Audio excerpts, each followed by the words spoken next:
दोस्तों आज के इस वीडियो में मैं आपको कुछ ऐसी टिप्स बताने वाला हूं जिन्हें अप्लाई करके, जिन्हें समझ करके आप उन स्टूडेंट्स में शामिल हो सकते हो जो कि कम टाइम में पढ़कर ज़्यादा अच्छा परफॉर्म करते हैं। हम बात करेंगे कि कैसे आप कम टाइम में ज़्यादा पढ़ सकते हो, पढ़ाई में मन कैसे लगा सकते हो, आप इफेक्टिवली कैसे पढ़ सकते हो और सबसे मेन कि जो पढ़ोगे वह कभी भूलोगे नहीं। अगर आपकी एग्जाम चल रही है या फिर आने वाली है फिर तो किसी भी हाल में आपको ये वीडियो देखना ही चाहिए।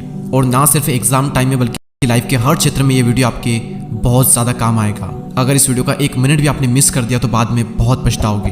बिना किसी देरी के हम शुरुआत करते हैं। पहला पॉइंट बताने से पहले मेरा आप सबसे एक क्वेश्चन है कि मान लीजिए दो बड़ी बिल्डिंग्स है और उन दोनों बड़ी बिल्डिंग्स के बीच में एक रस्सी बंधी हुई है और अगर मैं आपसे कहूँ कि आपको 1 करोड़ रुपए दिए जाए तो क्या आप उस रस्सी के सहारे एक बिल्डिंग से दूसरी बिल्डिंग तक जाओगे? ऑब्वियसली नहीं। लेकिन क्या हो अगर मैं आपको 10 करोड़ रुपए दूं? शायद आप फिर भी हाँ नहीं कहोगे क्योंकि आपकी जान की कोई कीमत नहीं है। लेकिन क्या हो अगर सामने वाली बिल्डिंग में आग लगी हुई है और आपकी बेटी या फिर आपकी माँ उस बिल्डिंग में फंसी हुई है? शायद आप अपनी जान पर खेलकर कुछ न कुछ तो करोगे ही, भले ही आपको 1 रुपया भी नहीं दिया जाए।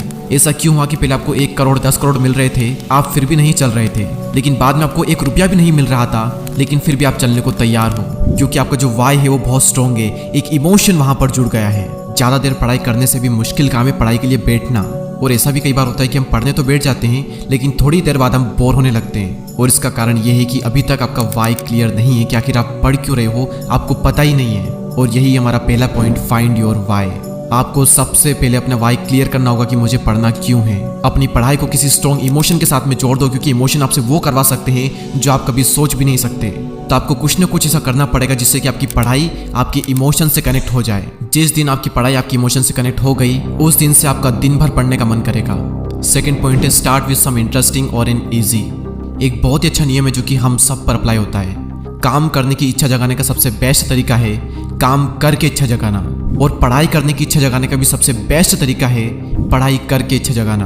आप थोड़ा सा काम पूरा करिए फिर देखिए कैसे बदलाव आते हैं। क्योंकि आप जब भी कोई काम पूरा करते हैं तो आपका माइंड एक केमिकल रिलीज करता है जिसका नाम है एंडोर्फिन, और इस हार्मोन की वजह से हम अपने अंदर शांति और खुशी का अनुभव करते हैं। इससे हमारी क्रिएटिविटी बढ़ती है और हमारी खुद की नज़रों में सेल्फ इमेज बहुत अच्छी होती है। आप जितना ज़्यादा इंपॉर्टेंट काम करोगे आपका माइंड उतना ही ज़्यादा एंडोर्फिन रिलीज करेगा, जो कि एक तरह से हमारे लिए अचीवमेंट है। और आप जब किसी इंटरेस्टिंग या फिर इजी सब्जेक्ट से पढ़ना स्टार्ट करोगे तो आपके माइंड पर इतना ज़्यादा एफर्ट नहीं पड़ेगा और आप उस टॉपिक को खत्म कर लोगे। और जैसे ही आप उस टॉपिक को खत्म करोगे आपके माइंड में एंडोर्फिन रिलीज होगा, एक अलग ही खुशी होगी, एक अलग ही एनर्जी फ्लो हो रही होगी। फिर उस एनर्जी का यूज करो और भी ज़्यादा पढ़ाई करने में, और फिर जब आप और भी ज़्यादा पढ़ाई करोगे तो आपके माइंड में और भी ज़्यादा एंडोर्फिन रिलीज होगा, आपको और ज़्यादा खुशी होगी और ज़्यादा एनर्जी आएगी, और इससे करके आप ज़्यादा टाइम तक स्टडी कर पाओगे। तो जब भी आप पढ़ने बैठो हमेशा इजी सब्जेक्ट से या फिर ऐसा सब्जेक्ट जो कि आपके इंटरेस्ट एरिया में उससे स्टार्ट करो। एक पूरी प्रोसेस बनेगी जो कि आपकी बहुत ज़्यादा हेल्प करेगी। अब हम बात करते हैं दुनिया के एक बहुत ही पावरफुल सिद्धांत की जिसे हर वो स्टूडेंट जाने या अनजाने में यूज़ करता है जो कि बहुत ही कम टाइम में पढ़कर बहुत ही अच्छा परफॉर्म करता है, और उस सिद्धांत का नाम है परेटो सिद्धांत। हम पहले भी इसके बारे में बात कर चुके हैं लेकिन ये इतना इंपॉर्टेंट प्रिंसिपल है कि हम इसे मिस कर ही नहीं सकते, और खासकर एग्जाम टाइम में तो बिल्कुल भी नहीं। परेटो प्रिंसिपल कहता है कि दुनिया के अंदर 20% इनपुट से ही 80% आउटपुट आता है, और ये सिद्धांत दुनिया में हर समय हर जगह पर काम करता है। जैसे दुनिया की 80% दौलत केवल 20% लोगों के पास में। आप 80% टाइम अपने 20% कपड़े पहनते हो। आपके मोबाइल फ़ोन में जितने भी कॉन्टैक्ट्स हैं उनमें से 20% कॉन्टैक्ट्स को आप 80% टाइम कॉल करते हो। आप 80% टाइम अपने 20% दोस्तों को ही रील भेजते हो।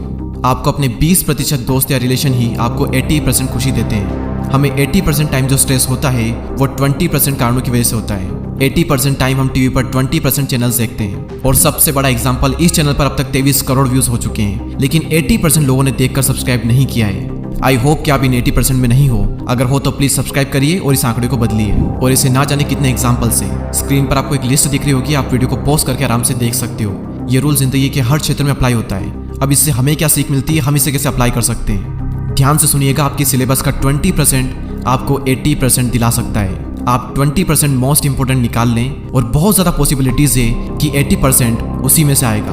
मैंने अपने स्कूल टाइम में बहुत एग्जाम दिए, कभी भी ये फॉर्मूला गलत नहीं हुआ। 20% सही चीज़ें पढ़ लें, आपके 80% बनना तय है।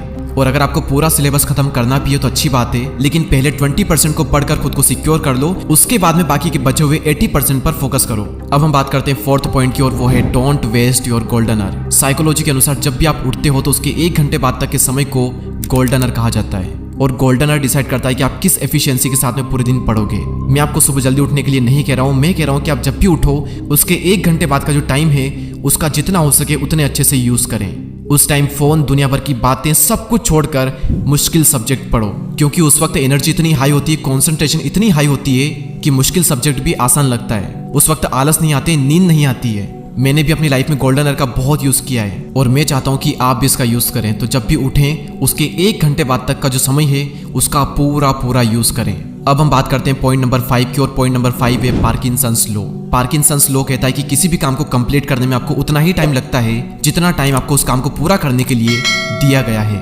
हम इसे एक एग्जाम्पल से समझते हैं। आपने कई बार नोटिस किया होगा कि स्कूल में अगर किसी प्रोजेक्ट को कंप्लीट करने के लिए हमें 5 दिन दिए गए हैं तो हम उसे 5 दिन में ही कंप्लीट करते हैं, और अगर सेम प्रोजेक्ट को कंप्लीट करने के लिए हमें 3 दिन दिए जाएं तो उसी प्रोजेक्ट को हम 3 दिन में ही कंप्लीट कर लेते हैं। आपके पास में साल भर पड़ा होता है, लेकिन आप सिर्फ एग्जाम में ही पढ़ते हो।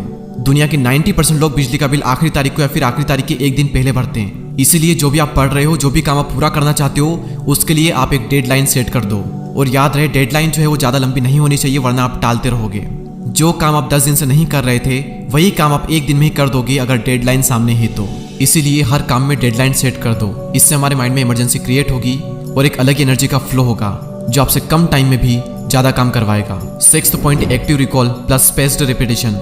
आप एक बार इस कर्व को देखिए, ये बताता है कि आप किस चीज़ को कितने टाइम में कितने % भूल जाते हो, जो कि जर्मन फिलोसोफर द्वारा इन्वेंट किया गया था, जो कि बताता है कि याद करने के सिर्फ 1 घंटे बाद आप 50% भूल जाते हो, 7 दिन बाद तक आप 90% भूल जाते हो।